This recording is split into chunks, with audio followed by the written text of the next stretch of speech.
વાપીથી Shamlaji road national 56 જે કરવડથી ખાનપુર સુધી 2 વર્ષ અગાઉ 22.5 કરોડના ખર્ચે બનાવવામાં આવ્યો હતો। જે દિવસે રોડ બનવાની શરૂઆત થઈ હતી ત્યારે જ અમે ફરિયાદ કરી હતી લેખિતમાં કે આ રોડનું કામ કોન્ટ્રાક્ટર દ્વારા બરાબર નથી કરવામાં આવ્યું, પરંતુ કોન્ટ્રાક્ટર અને અધિકારીઓના મિલીભગતના કારણે આજે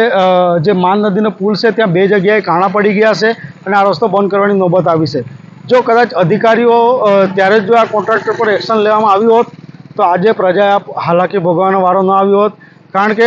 આ રસ્તો લોક ઉપયોગી છે અને ઘણા વાહનોની અવરજવર ચાલુ હોય, પરંતુ આજે અચાનક કાણા પડી જવાના કારણે આ રસ્તો બંધ કરવામાં આવ્યો છે। હું ફક્ત અને ફક્ત એટલું જ કહેવા માગું છું કે આ રસ્તા પર જો ચોક્કસ કાર્યવાહી કરવામાં આવે તો આ કોન્ટ્રાક્ટર અને અધિકારીઓની મિલીભગતના કારણે આજે લોકોએ આ હાલાકી ભોગવવાનો વારો આવી રહ્યો છે।